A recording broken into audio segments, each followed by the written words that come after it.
তারেক কি নামাজি না বেনামাজি বলেন? এই বলো। 5 ওয়াক্ত নামাজি।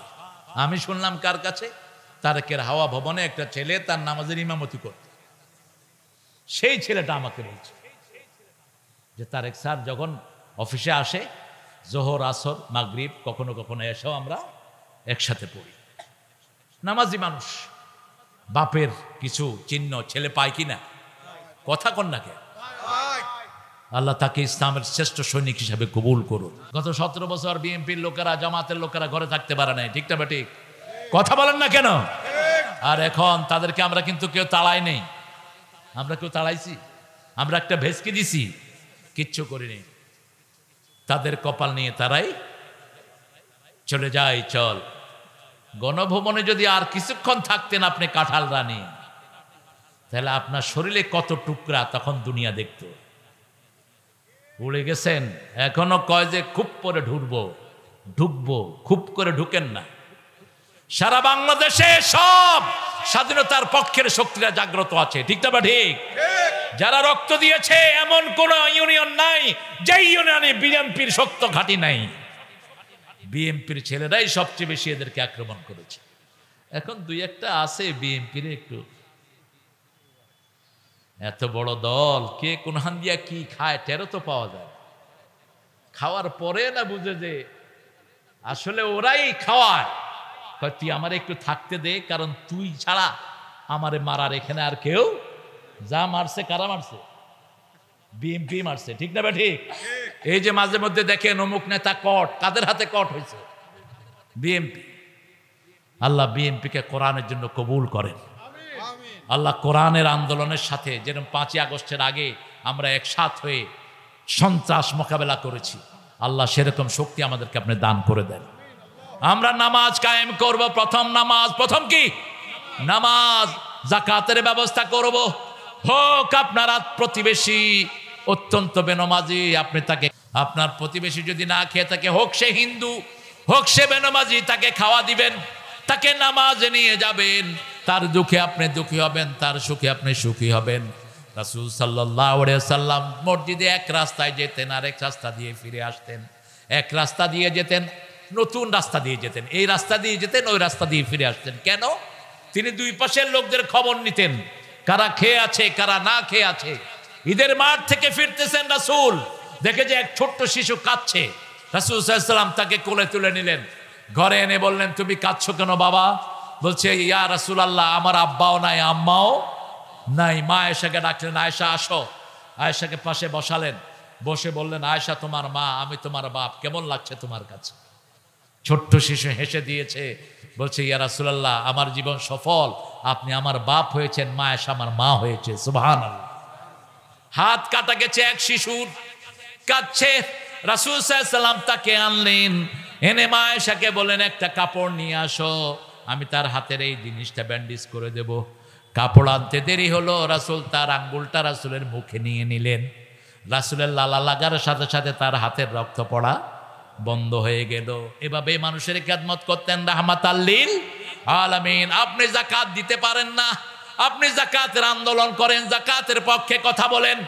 সুদ ইসলামী শরীয়তে সবচেয়ে বড় কবিরা গুনাহ, ঠিক না ঠিক? সুদের 70টি শাখা। কয়টি? 70টি। সবচেয়ে ছোটটা হলো মায়ের সাথে জিনা করা, আর সবচেয়ে বড়টা হলো ইউহারিবুনাল্লাহ ওয়া রাসূলা, আল্লাহ আল্লাহ রাসূলের বিরুদ্ধে যুদ্ধ ঘোষণা করা। এই জন্য যেখানে সুদ আছে সেখানে আমরা নাই। আল্লাহ বলছেন, ইয়ামহাকুল্লাহুর রিবা ওয়া ইউরবিস সাদাকাত। ও, আপনাদের কষ্ট হচ্ছে না? শুধু এক সালাম ৮০,০০০ কোটি টাকা নিয়ে গেছে ইসলামী ব্যাংক থেকে একজন। আর কাঁঠাল রানীর হিসাব একটা এসেছে, মাত্র 2 লক্ষ কোটি তিনি সরিয়েছেন, বেশি না। ভূমিমন্ত্রী তিনার 650 বাড়ি ইংল্যান্ডে। তবে মনে রাখেন, হারামে কোনো আরাম। যারা হারাম খায় তাদের সম্পদ তারা সাথে রাখতে পারে না। এই জন্য হালালের প্রতিষ্ঠানগুলোকে আমাদেরকে বড় করতে হবে। হ্যাঁ, কই লালু ভাই কই? আলহামদুলিল্লাহ। দেখেন কি পুরান একটা গাড়ি আমার লালু ভাই। আর ওই সময় কমিশনার ছিল, টাকা রাখার জায়গা নাই। লালু ভাই আসেন। হ্যাঁ, অনেক সিনিয়র নেতা, সিনিয়র মোস্ট, 3 বারের এমপি। আল্লাহ আমার লালু ভাইকে কবুল করুন, লালু ভাইকে ইসলামের সৈনিক বানিয়ে দিন। আর চিৎকার করে বলেন আমিন। যে অন্য ভাইয়ের জন্য দোয়া করে ওই দোয়াটা আল্লাহ তার জন্য আগে কবুল করে নেয়, বলেন আমিন। আলহামদুলিল্লাহ। আহারে কত স্ট্রং দেখেছি লালু ভাইকে, এখন তো বয়স হয়ে গেছে লালু ভাই। আল্লাহ কবুল করুক, বলেন আমিন। আমরা লালু ভাইকে একটু গ্রহণ করে নেই। 3 বারের আপনাদের এমপি, সফল এমপি। এখানে দাও, এখানে দাও।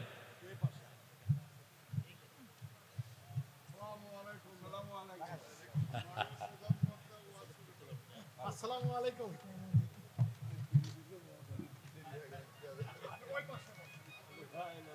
আমার এই পাশে আসি। আসসালামু আলাইকুম।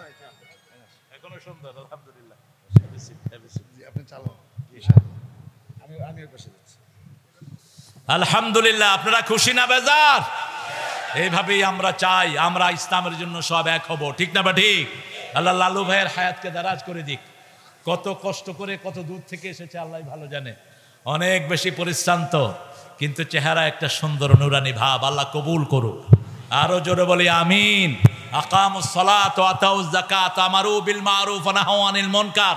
একাধিকবার তারেক লন্ডন থেকে ঘোষণা করেছে, যারা চাঁদাবাজি করে এরা আমার দলের লোক নয়, এদের শাস্তি হওয়া উচিত, ঠিক না ঠিক? সেই আদর্শে যেন আমরা থাকতে পারি। আমরা কোনো গরিব মানুষকে কিছুই করব না, তবে হ্যাঁ, আমাদের টাকাগুলো যারা অন্যায়ভাবে নিয়েছে আমরা যেন সেগুলো তাদের থেকে নিয়ে গরিবকে বিতরণ করতে পারি। আল্লাহ তৌফিক দান করুক। আরো জোরে বলেন আমিন। আমারু বিল মারুফ, সৎ কাজের আদেশ দিবেন, অসৎ কাজ থেকে নিষেধ করবেন। অনিল্লাহি আকিবাতুল উমুর, সব পরিণাম কার উপর নির্ভর করে? আল্লাহর উপর নির্ভর করে। আল্লাহ যার শেষ ভালো তার সবই ভালো। ইন্নামাল আমালু বিল খাওয়াতিম। সেজন্য আল্লাহ রাব্বুল আলামিন বলছেন, ওয়াতাল মাল আলা হুব্বিহি যাবিল কুরবা ওয়াল ইয়াতামা ওয়াল মাসাকিন। তার আগে বললেন, ওয়ালাকিন্নাল বিররা মান আমানা বিল্লাহি ওয়াল ইয়াউমিল আখির ওয়া কামাস সালাত ওয়া আতাজ যাকাত। তারা আল্লাহ রাব্বুল আলামিনের উপর ঈমান আনবে আখিরাতের উপর, আখিরাতকে চোখের সামনে দেখে বিশ্বাস করবে, আর যাকাত দিবে। আর যাকাতের সিস্টেমটা চালু করবে। যাকাতের সিস্টেম যদি বাংলাদেশে চালু হতো, একজন দরিদ্র লোক খুঁজে পাওয়া যেত না, ঠিক না বে ঠিক? যে স্কিমটা নেওয়া হয়েছে, আমি দেখেছি 31টা পয়েন্ট ঘোষণা করেছে এরা তারেকের পক্ষ থেকে। কয়টা? 31 দফা। সেখানে একটা দফা তারা রেখেছে, যাদের ইনকামে তাদের মাস চলে না তাদের কাছে সাহায্য সরকারের পক্ষ থেকে পৌঁছে দেওয়া হবে। আল্লাহ কবুল করুক। জোরে বলেন না আমিন। আরে ভাই, আপনি যদি দোয়া করেন, দোয়া হলো ইবাদত। দোয়াটা কি? ইবাদত। এজন্য রাতের বেলায় রাসূল সাল্লাল্লাহু আলাইহি ওয়াসাল্লাম বলছেন, সূরা বাকারার 285 নম্বর আয়াত, 86 যারা পড়ে সারা রাত ফেরেশতারা তার জন্য নেক লিখতে থাকে। কাফাতা, তার জন্য যথেষ্ট হয়ে যায়। কি আছে এই আয়াতে? 285 নম্বর আয়াতের ভিতরে আল্লাহ বলছেন, আমানার রাসূলু বিমা উনজিলা ইলাইহি মির রাব্বিহি ওয়াল মুমিনুন কুল্লুন আমানা বিল্লাহি ওয়াল ইয়াউমিল আখির ওয়া আকামাস সালাত। কুল্লুন আমানা বিল্লাহি ওয়াল ইয়াউমিল আখির কুল্লুন আমানা বিল্লাহি ওয়া মালাইকাতিহি ওয়া কুতুবিহি ওয়া রুসুলিহি লা নুফাররিকু বাইনা আহাদিম মির রুসুলিহি ওয়া ক্বালু সামি'না ওয়া আতা'না গুফরানাকা রাব্বানা ওয়া ইলাইকাল মাসির। বলেন আমিন। আমরা বলি সামি'না, আমরা শুনলাম। আমরা কি করলাম? শুনলাম। আমরা সব শুনলাম, ইসলামের সব আমরা মানবো, ঠিক না বা ঠিক? সামি'না, আমরা শুনলাম। আল্লাহ বলেন আমিও কবুল করলাম। ও আতা'না, আল্লাহ বলেন আমরা বলি আমরা মেনে নিলাম। আল্লাহ বলেন আমিও তোমার এই জিনিসগুলো কবুল করে নিলাম। এরপরে আমরা বলি গফরানাকা, আল্লাহ জবাব দেয় আমিও তোমার জীবনের গুনাহগুলো মাফ করে দিলাম। আপনি এখনো করেননি, আপনি শুধু বলেন সামি'না, আমি শুনলাম, ওয়া আতা'না, আমি মেনে নিলাম। আল্লাহ বলেন আমিও কবুল করে নিলাম। এই জন্য ওয়াদা দিতে আমাদের কোনো আপত্তি নাই। যত ভালো কাজ সবগুলো আমরা করব, যত খারাপ কাজ কোনটার ধারে কাছে আমরা যাব না, ঠিক না ঠিক?